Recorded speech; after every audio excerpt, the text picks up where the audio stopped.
क्या आपको भारत के संविधान पे भरोसा है? No, it's not like this. आप अपने आप को इंडियन लॉ के आगे सबमिट भी करते हैं कि नहीं करते? आप इंडियन कॉन्स्टिट्यूशन को मानते हैं कि नहीं मानते? नहीं, ये मैटर नहीं करता। मैं आपको बताता हूँ, इंडियन कॉन्स्टिट्यूशन मेरी आइडेंटिटी में बिलीव करता है कि नहीं करता है, ये भी मैटर करता है ना। देखो, ਉਹਨਾਂ ਨੇ ਕਿਹਾ ਵੀ ਉਹ ਕਹਿੰਦੇ ਵੀ ਖਾਲਿਸਤਾਨ ਦੀ ਲਹਿਰ ਨੂੰ ਅਸੀਂ ਕੁਚਲ ਦਿਆਂਗੇ। गुस्सा ऐसा खालिश होएगा जो किसी से ना डरेगा ना डराएगा किसी को। ਜਦੋਂ ਦਸਤਾਰ ਤੇ ਸਿੱਖ ਧੀ ਭੈਣ ਦੀ ਜਾਂ ਕਿਸੇ ਵੀ ਧੀ ਭੈਣ ਦੀ ਪੱਤ ਤੇ ਗੁਰੂ ਗ੍ਰੰਥ ਸਾਹਿਬ ਦੀ ਬੇਅਦਬੀ ਤੇ ਸ਼ਹੀਦਾਂ ਦੇ ਸਤਿਕਾਰ ਦਾ ਮਸਲਾ ਖੜਾ ਹੋ ਜਾਵੇ, ਉੱਥੇ ਤੁਸੀਂ ਇਹ ਨਹੀਂ ਵੇਖਣਾ ਵੀ ਨਤੀਜਾ ਕੀ ਨਿਕਲੂਗਾ। ਮੈਂ ਹੁਣ ਵਾਰਨਿੰਗ ਦਿੰਦਾ, ਅੱਧੇ ਘੰਟੇ ਜਾਂ ਘੰਟੇ ਦੇ ਵਿੱਚ ਪਰਚਾ ਨਾ ਕੈਂਸਲ ਹੋਇਆ, ਜੋ ਕੁਝ ਹੋਊਗਾ ਉਹਦਾ ਜ਼ਿੰਮੇਵਾਰ ਪ੍ਰਸ਼ਾਸਨ ਹੈ।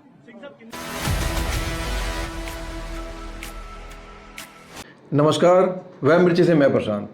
क्या आपको भारत के संविधान में भरोसा है? ये पूछे जाने पर एक व्यक्ति बड़े तरीके से आंखों में आंखें डालकर लॉजिकली ये समझा पाता है कि इट्स नॉट लाइक दैट। क्या आपको भारत के संविधान पे भरोसा है? No, it's not like this. ये मेरी बात नहीं है कि मुझे संविधान में भरोसा है या नहीं। असल बात तो ये है कि क्या इंडियन कॉन्स्टिट्यूशन मेरी आइडेंटिटी में भी बिलीव करता है या नहीं, ये भी मैटर करता है। आप अपने आप को इंडियन लॉ के आगे सबमिट भी करते हैं कि नहीं करते? आप इंडियन कॉन्स्टिट्यूशन को मानते हैं कि नहीं मानते? नहीं, ये मैटर नहीं करता। मैं आपको बताता हूँ, इंडियन कॉन्स्टिट्यूशन मेरी आइडेंटिटी में बिलीव करता है कि नहीं करता है, ये भी मैटर करता है ना। खालिस्तान मुद्दे पर केंद्रीय गृह मंत्री अमित शाह को सीधा कटघरे में खड़ा करने का जज्बा जिस शख्स में है, वो सीधे कहता है कि वो कहते हैं कि खालिस्तान दी लहर नूं असी कुचल देंगे। ओए खालिस्तान की है? एक खालसा राज, एक सिखा की इंस्पिरेशन। ਦੇਖੋ, ਉਹਨਾਂ ਨੇ ਕਿਹਾ ਵੀ ਉਹ ਕਹਿੰਦੇ ਵੀ ਖਾਲਿਸਤਾਨ ਦੀ ਲਹਿਰ ਨੂੰ ਅਸੀਂ ਕੁਚਲ ਦਿਆਂਗੇ। ਹੁਣ ਖਾਲਿਸਤਾਨ ਕੀ ਹੈ? ਖਾਲਸਾ ਰਾਜ, ਸਿੱਖਾਂ ਦੀ ਇੱਕ ਇਨਸਪੀਰੇਸ਼ਨ ਹੈ ਵੀ ਅਸੀਂ। हिंदू राष्ट्र बारे अमित शाह जी ने बयान क्यों नहीं दिता? ਵੀ ਅਮਿਤ ਸ਼ਾਹ ਜੀ ਨੇ ਅੱਜ ਤੱਕ ਹਿੰਦੂ ਰਾਸ਼ਟਰ ਬਾਰੇ ਇਦਾਂ ਦਾ ਬਿਆਨ ਕਿਉਂ ਨਹੀਂ ਦਿੱਤਾ? जिसमें लोगों को भिंडरावाले का अक्स दिखने लगा था। अमृतपाल सिंह ने वारिस पंजाब डे नामक एक संगठन बनाया था और देखते ही देखते सुर्खियों में आ गए थे। वो इतने प्रभावी हो गए थे कि 24 फरवरी 2023 को अमृतसर के अजनाला पुलिस स्टेशन पे अपने समर्थकों के साथ हमला कर दिया था। उनके समर्थक लाठियां, तलवारें और बंदूकें लिए हुए थे। अमृतपाल सिंह गुरु ग्रंथ साहिब के साथ पुलिस स्टेशन पहुंचे थे। मामला था अपने एक साथी को छुड़वाने का। इस घटना में कुछ पुलिसकर्मी भी घायल हुए थे। आप अमृतपाल सिंह के प्रभाव को इसी बात से अंदाजा लगा सकते हैं कि खुद एसपी ने यह कहा था कि अमृतपाल सिंह के साथियों को बरी कर दिया जाएगा। इस घटना के कुछ दिन बाद वारिस पंजाब दे संगठन के सदस्यों और अमृतपाल को पकड़ने की कार्रवाई पुलिस तथा अन्य सुरक्षा एजेंसियों ने शुरू कर दी थी। कई जगह छापेमारी की गई, धारा 144 लगा दी गई, इंटरनेट बंद कर दिया गया। दूसरी तरफ अमृतपाल के समर्थन में बड़ी संख्या में लोग सड़कों पर आ गए। अमृतपाल सिंह को लोगों का सहयोग इतना ज़्यादा मिल रहा था कि 2 महीने तक कई हजार पुलिसकर्मी, कई सुरक्षा एजेंसियां मिलकर भी अमृतपाल सिंह का पता नहीं लगा पाई थी।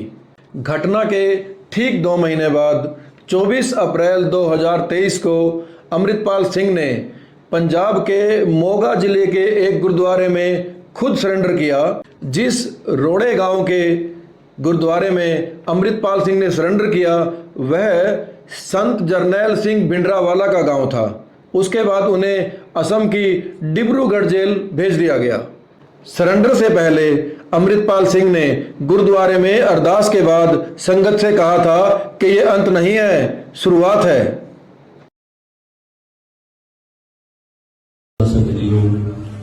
सतगुरु साहब सच्चे पातशाह के पावन हजूरी च जुड़ के बैठे हैं।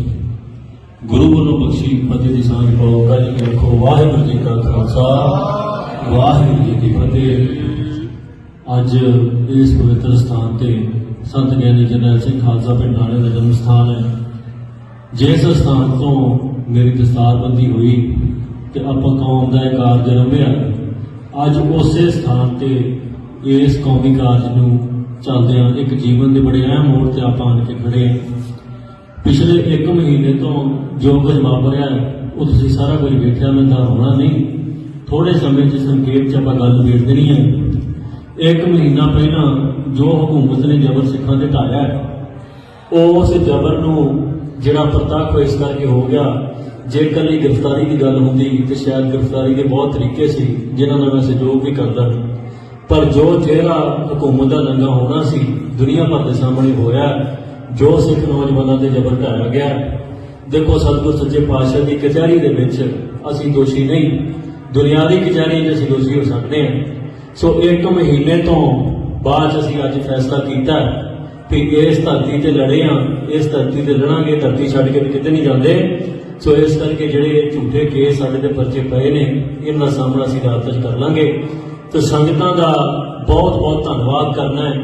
ਦੇਖੋ ਸੰਗਤ ਦੀਆਂ ਅਰਦਾਸਾਂ ਤੋਂ ਬਿਨਾਂ ਨਾ ਤੇ ਏਡੇ ਘੇਰਿਆਂ 'ਚੋਂ ਨਿਕਲ ਜਾਣਾ ਸੰਭਵ ਹੁੰਦਾ ਹੈ, ਸੰਗਤ ਦੀਆਂ ਅਰਦਾਸਾਂ ਤੋਂ ਬਿਨਾਂ ਨਾ ਤੇ ਇੰਨਾ ਲੰਮਾ ਸਮਾਂ ਜਿਹੜਾ ਰੂਪੋਸ਼ ਹੋ ਜਾਣਾ ਸੰਭਵ ਹੁੰਦਾ ਹੈ। ਇਹ ਸੰਗਤ ਦੀਆਂ ਅਰਦਾਸਾਂ ਦੇ ਗੁਰੂ ਸਾਹਿਬ ਦੀ ਕਿਰਪਾ ਸਦਕਾ ਸਾਰਾ ਕੁਝ ਵਾਪਰਿਆ। ਅੱਜ ਉਸੇ ਸਥਾਨ ਦੇ ਉੱਤੇ ਅਸੀਂ ਆਪ ਗ੍ਰਿਫਤਾਰੀ ਦੇਣ ਦਾ ਫੈਸਲਾ ਕੀਤਾ।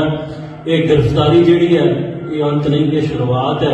सतगुरु अमृतपाल सिंह अभी जेल में ही हैं, मगर उन्होंने पंजाब की खडूर साहिब सीट से लोकसभा का चुनाव लड़ने के लिए नामांकन भरकर सबको एक बार चौंका दिया है। और इसी के साथ कुछ नीतिगत सवाल खड़े हो गए हैं। सबसे पहले तो हम जानेंगे कि असल में खालिस्तान की परिभाषा क्या है, क्योंकि कई संगठनों यहाँ तक कि सरकारों ने भी अपने राजनीतिक लाभ के लिए खालिस्तान की गलत परिभाषा लोगों के सामने पेश की है। और खालिस्तानी संगठनों के ऑपरेट करने का दावा किया गया है।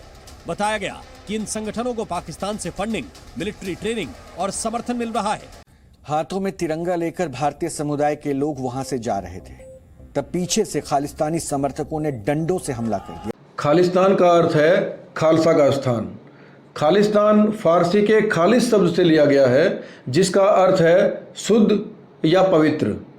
इसी का खालसा पंथ से संबंध है, यानी कि ऐसा पंथ जो बिल्कुल शुद्ध हो, पवित्र हो और मानवता की भलाई के लिए अपने आप को निछावर कर दे। तो खालिस्तान का मतलब है एक ऐसा स्थान जो शुद्ध हो, पवित्र हो, जहाँ खालसा का राज हो, मतलब जहाँ मानवता और इंसानियत का राज हो। यह कोई भी भूभाग हो सकता है या पूरी धरती भी। खालिस शब्द को पंजाबी में खालसा बोला जाता है। खालसा राज मतलब बिल्कुल पवित्र लोगों का राज, ऐसा राज जिसमें हर किसी की भलाई का ध्यान रखा जाए। और यहीं से निकल कर आता है राज करेगा खालसा, मतलब मानवता की भलाई के लिए अपना सब कुछ न्यौछावर करने वाला दुनिया पर राज करेगा। सत श्री अकाल जी। सत श्री अकाल जी। मैं ये जानना चाहता हूँ बाबा जी आपसे कि खालसा पंथ का क्या मतलब है और खालिस्तान का क्या मतलब है? खालसा पंथ का मतलब है, गुरु गोविंद सिंह जी ने खालसा पंथ सजाया था। ये शुरुआत तो गुरु नानक देव जी ने कर दी थी और आहिस्ता आहिस्ता 10 जामे लिए गुरु नानक देव जी लेके गुरु अंगद देव जी, अमरदास जी, गुरु रामदास जी, गुरु अर्जन देव जी, गुरु हरगोबिंद साहिब जी, 9वें पातशाह साहिब श्री गुरु तेग बहादुर साहब, 10वें पातशाह साहिब श्री गुरु गोबिंद सिंह जी, जिन्होंने खालसा तैयार किया है। उन्होंने यही कहा भी खालसा ऐसा खालिस होएगा जो किसी से ना डरेगा, ना डराएगा किसी को, और बिल्कुल खालिस जो एक अकाल पुरख ने जो इंसान पैदा करा वो खालिस पैदा कराया है। ये जो कमियाँ आई हैं और सामाजिक तौर से आगे आगे जैसे आंदी आ रही ने, उन्होंने एक खालिस इंसान बनाया था जो अपना रास्ता भूल गया ही। गुरु नानक देव जी ने ये नींव डाल के और गुरु गोबिंद सिंह जी ने एक खालसा फिर तैयार किया। एक पूरे समय विचों 80,000 विचों पहले 5 खालसे उन्होंने निकाले जी, एक एक करके हर धर्म से। इसमें धर्म का तो कोई मतलब ही नहीं हैगा। तो 5 जब तैयार किए, जब उनको बाहर लाए खालिस बना के, फिर दूसरा ने कहा जी तो असी भी कर लेंगे, असी तो कर लेंगे भी सिर दे के जोड़ा बने है ना, उसकी एक अलग ही पहचान है जी। तो खालिस्तान से क्या मतलब है फिर? खालिस्तान से मतलब ये है कि जिस तरह खालसे का अपना एक रूप है, श्रृंगार है, जो उसकी सोच है, समझे, उसी तरह सोच है खालिस्तान कि ऐसा एक हमारा देश हो जिसमें कोई डर ना हो, निर्भीक रह सके आदमी। किसी तो कोई आज हम हर एक, चाहे कोई राजनीति वाला है, चाहे कोई गुंडा है, बदमाश है, ऐसे डर के जीवन व्यतीत कर रहे हैं, वो ये ना कर दे, वो ये ना कर दे। खालिस्तान का मतलब ये जहाँ कोई डर ना हो। ठीक है, तो जिस तरह का प्रचार किया जा रहा है कि जैसे कई जगह पे तो दिखाया कि भिंडरावाला साहब रहे जो, हाँ जी, एक तरफ तो उनको संत की उपाधि दी गई समाज में, तो हाँ जी, हाँ जी, उधर सरकार आतंकवादी बोल रही थी, हाँ जी, हाँ तो फिर ये सरकारों का या राजनेताओं का प्रोपेगेंडा है ये इस तरह से बदनाम करने का? इस तरह है, कई लोगों ने RTI लगाई है कि हमें वो डॉक्यूमेंट चाहिए देने हैं जिससे कि साबित हो जाए कि वो उग्रवादी थे। उन पर कोई FIR दर्ज नहीं, कोई मुकदमा दर्ज नहीं, और उन लोगों को इन्होंने उग्रवादी या इतना बड़ा आतंकवादी भी घोषित कर दिया। एक हास्यहीनी बात है। और उसी तरह से खालिस्तान का गाली शब्द में इन्वर्ट कर दिया इन्होंने। गाली ये समझ दिया ना, ये खालिस्तान नहीं है, यानी कि गाली है। एक चलो मैं नाम तो क्यों लूँगा, एक ने कहा कि जी मैंने पंडित जी नहीं कहते, जबकि मैं पंडित जी हूँ, तो ये लोग मेरे को पंडित जी नहीं कहते जी। उन्होंने कहा ये तो छोटी सी बात है, चलो मैं पंडित जी कह जाऊँ, पर जेड़ा तेन पंडित जी आखे ना, तो उसके पीछे एक वट्टा लेके या ईंट रोड़ा लेके उसके पीछे दौड़ी। उसने थोड़े से बच्चों को कह दिया कि उसको जाके पंडित जी कहो। उन बच्चों ने आके उसको पंडित जी कहा और ईंट रोड़ा लेके दौड़ा, तो बच्चों ने उसको चिढ़ाना शुरू कर दिया। वो सोचे ये पंडित कहने से चिढ़दा है जी, जबकि वो पंडित जी को आना चाहता सीगा। तो वो सारे उसको पंडित जी कहने लगे भाई जैसे कि वो चिढ़ाने वास्ते। उसी तरह से ये शब्द जो है ना, ये इतना पवित्र शब्द है खालिस्तान, जहाँ रहने वाला अपने आप को सुरक्षित महसूस करे, तो उसमें किसको इतराज है? चाहते तो सारे खालिस्तान है, खालिस्तानी चाहते ना सारे। एक है आप उसको एक रामराज का दर्जा दे सकते हैं। हम चाहते कि रामराज है, वो रामराज कैसे होगा? उसमें खालिस लोग होंगे तभी तो रामराज बनेगा, जो प्योर पवित्र लोग। हाँ, पवित्र लोगों की आत्माएं होंगी तभी खालिस बनेगा, खालिस राज होगा, खालिस्तान होगा, उसको हम रामराज का दर्जा दे सकते हैं। ठीक है। खालिस्तान की मांग पहली बार कब उठी, इस पर कई तरह के संशय हैं। बहुत सारे लोग इसे महाराजा रणजीत सिंह के राज से जोड़कर देखते हैं, लेकिन यदि हम डॉक्यूमेंट्स के बेस पर बात करें तो पहली बार 1940 में इस शब्द का इस्तेमाल किया गया था। सन 1940 में मुस्लिम लीग के लाहौर घोषणा पत्र के जवाब में डॉक्टर वीर सिंह भट्टी ने पहली बार एक पंपलेट में खालिस्तान शब्द का इस्तेमाल किया था। इसके बाद सन 1966 में पंजाब के भाषाई आधार पर पुनर्गठन से पहले अकाली नेताओं से पंजाब की स्वायत्तता के नाम पर यह मुद्दा उठाया था। 70 के दशक में चरण सिंह पंछी और डॉक्टर जगजीत सिंह चौहान ने खालिस्तान की मांग की थी। 1978 में चंडीगढ़ के कुछ युवाओं ने खालिस्तान की मांग करते हुए दल खालसा का गठन किया था। अब हम जानेंगे कि जरनैल सिंह भिंडरावाले और अमृतपाल सिंह में क्या समानताएं हैं। जरनैल सिंह भिंडरावाला 29 साल की उम्र में ही चर्चा में आने लगे थे। उनका जन्म 1947 में हुआ था और 1977 में उनको सिखों की धर्म प्रचार की प्रमुख शाखा दमदमी टकसाल का प्रमुख नियुक्त कर दिया गया था। भिंडरावाले की नियुक्ति के समय प्रकाश सिंह बादल और SGPC के अध्यक्ष GS टोडा मौजूद रहे थे। इसी प्रकार अमृतपाल सिंह भी 29 साल की उम्र में ही एकदम से चर्चा में आए। उन्होंने भी संत जरनैल सिंह भिंडरावाला की तर्ज पर ही सिख युवाओं को नशे से दूर रहने और धर्म के मामले में लापरवाही ना करने का संदेश दिया। ਬੱਚੀ ਨੂੰ ਤੇ ਨੌਜਵਾਨ ਨੂੰ ਬੱਚਿਆਂ ਨੂੰ ਧੀਆਂ ਭੈਣਾਂ ਨੂੰ ਸਾਰਿਆਂ ਨੂੰ ਸ਼ਸਤਰ ਵਿਦਿਆ ਦੇਣੀ, ਕਿਉਂਕਿ ਆਪਣੀ ਰਾਖੀ ਆਪ ਕਰਨੀ। ਤੇ ਨੌਜਵਾਨੋ ਵਾਰੀਆਂ ਬੰਨ ਕੇ ਪਿੰਡ ਦੇ ਵਿੱਚ ਪਹਿਰਾ ਦਿਆ ਕਰੋ। ਬਾਹਰੋਂ ਪਿੰਡ 'ਚ ਕੋਈ ਨਸ਼ਾ ਨਾ ਵੇਚੇ ਆਣ ਕੇ। ਪਿੰਡ ਦਾ ਬੰਦਾ ਜਿਹੜਾ ਬਾਹਰ ਨਸ਼ਾ ਲੈਣ ਜਾਂਦਾ ਉੱਤੇ ਸਖਤਾਈ करो। एक करी अमृतपाल सिंह का लुक भी यानी उनका पहनावा भी बिल्कुल ठीक संत जरनैल सिंह भिंडरावाला जैसा ही था। लोग उनमें संत जरनैल सिंह भिंडरावाला का अक्स देखने लगे थे। वो भी भिंडरावाले की तरह ही बिल्कुल सीधी बात करते थे। ਮੈਂ 4 ਦਿਨ ਦਾ ਟਾਈਮ ਦਿੱਤਾ ਬੋਧ ਸਿੰਘ ਵਾਲੀ ਸਟੇਜ ਤੋਂ। ਇਹਨਾਂ ਨੂੰ ਲੱਗਦਾ ਸੀ ਵੀ ਅਸੀਂ ਕੁਝ ਕਰਨ ਜੋਗੇ ਨਹੀਂ। ਮੈਂ ਹੁਣ ਵਾਰਨਿੰਗ ਦਿੰਦਾ, ਅੱਧੇ ਘੰਟੇ ਜਾਂ ਘੰਟੇ ਦੇ ਵਿੱਚ ਪਰਚਾ ਨਾ ਕੈਂਸਲ ਹੋਇਆ, ਜੋ ਕੁਝ ਹੋਊਗਾ ਉਹਦਾ ਜ਼ਿੰਮੇਵਾਰ ਪ੍ਰਸ਼ਾਸਨ ਹੈ। दोनों ही भारतीय संविधान के अनुच्छेद 25B पर सवाल उठाते हैं, जिसमें सिक्खी को हिंदू धर्म की एक शाखा बताया गया है।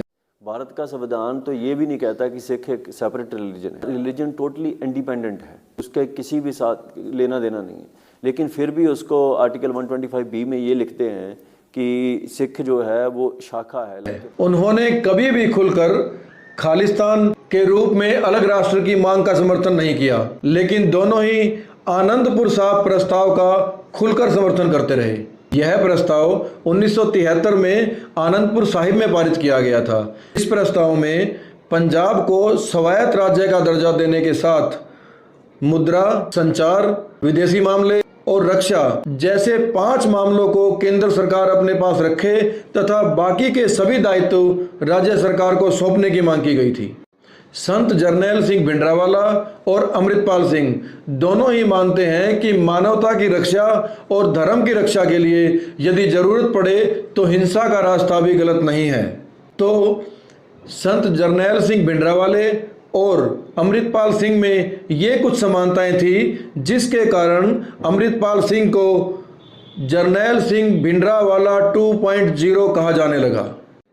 मगर संत जरनैल सिंह भिंडरावाला ने कभी भी भारतीय लोकतंत्र के तहत चुनावी प्रक्रिया से कोई चुनाव नहीं लड़ा था। एक बार उन्होंने 1979 में एसजीपीसी का चुनाव जरूर लड़ा था, लेकिन यह एक अलग तरह का चुनाव था। और यही एक मुख्य अंतर सामने आ रहा है जरनैल सिंह भिंडरावाले और अमृतपाल सिंह के बीच में। और इसी के साथ ही कुछ अहम मौलिक सवाल खड़े होते हैं। पहला सवाल सामने आता है कि भारतीय संविधान पर सवाल उठाने वाले अमृतपाल सिंह उसी संविधान में विश्वास रखते हुए नामांकन का शपथ पत्र कैसे दाखिल कर सकते हैं। दूसरा सवाल ये सामने आता है कि यदि अमृतपाल सिंह चुनाव जीत जाते हैं, जिसकी बहुत ज़्यादा संभावना भी है, तो वो उसी संविधान की रक्षा करने की शपथ लेंगे और 5 साल उन्हें इसकी रक्षा करनी भी होगी।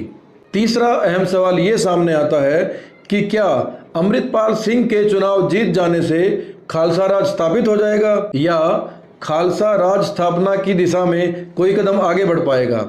यदि चुनाव प्रक्रिया के माध्यम से ही खालसा राज स्थापना की दिशा में कोई कदम आगे बढ़ सकता है, तो फिर एक सीट पर ही चुनाव क्यों लड़ा जाए? फिर तो कम से कम पंजाब की सभी सीटों पर चुनाव लड़वाना चाहिए था। चौथा सवाल ये सामने आता है कि अमृतपाल सिंह जिन संत जरनैल सिंह भिंडरावाला को आदर्श मानते हैं, उन्होंने कभी चुनाव प्रक्रिया में भाग नहीं लिया था।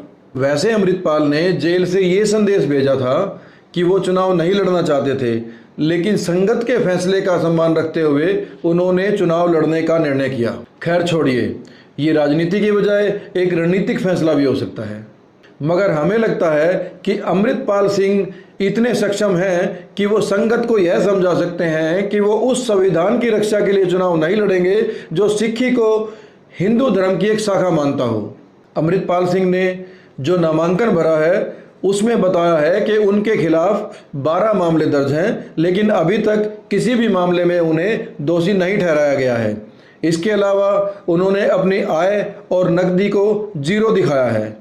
उनका एक स्टेट बैंक ऑफ पटियाला में अकाउंट है जिसमें 1000 रुपये की राशि है, लेकिन वो अकाउंट काफ़ी लंबे समय से बंद पड़ा है। एफिडेविट में बताया गया है कि उनकी पत्नी किरणदीप कौर के पास 4000 पाउंड हैं, जो लगभग 4,17,440 रुपये की कीमत के बराबर हैं। इसके अलावा उनकी पत्नी के पास 14 लाख रुपए के गहने भी हैं। जेल में बंद अमृतपाल सिंह जिस खडूर साहिब सीट से लोकसभा चुनाव लड़ रहे हैं, असल में वो शिरोमणि अकाली दल बादल का राजनीतिक क्षेत्र रहा है। इसलिए शिरोमणि अकाली दल के उम्मीदवार विरसा सिंह वल्टोहा का कहना है कि वो अमृतपाल के खिलाफ नहीं है, लेकिन उन्हें केंद्रीय एजेंसियों के दबाव में चुनाव लड़ना पड़ रहा है। सुखबीर सिंह बादल ने तो यहाँ तक कहा है कि अमृतपाल सिंह ने जो सिख पहनावा यानी चोला पहना है, क्या उसकी औपचारिक दीक्षा भी ली है? बादल का कहना है कि वो अपने आप को जेल से रिहा कराने के लिए लोकसभा चुनाव लड़ रहे हैं। खैर छोड़िए, जब अमृतपाल सिंह ने चुनाव का ही रास्ता अपनाया है तो उन पर राजनीतिक आरोप प्रत्यारोप लगना तो स्वाभाविक सी बात है, लेकिन खडूर साहिब सीट पर उनके नामांकन के बाद जो माहौल बनना शुरू हुआ है उससे तो इस तरह की चर्चाएं सामने आ रही हैं कि वो कई लाख वोटों से जीत सकते हैं। और यह संभव भी है क्योंकि सिखों में राज करेगा खालसा का सेंटिमेंट बहुत गहरा है।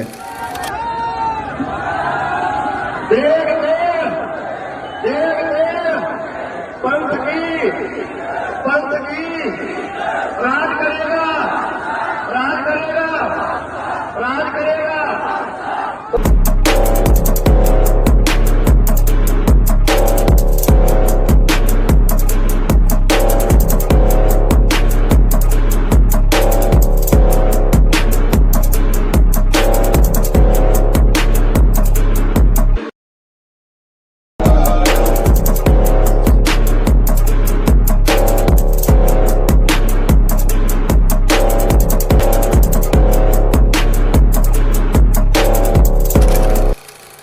आप देखिए, जरनैल सिंह भिंडरावाला को तो संत की उपाधि तक मिल गई थी।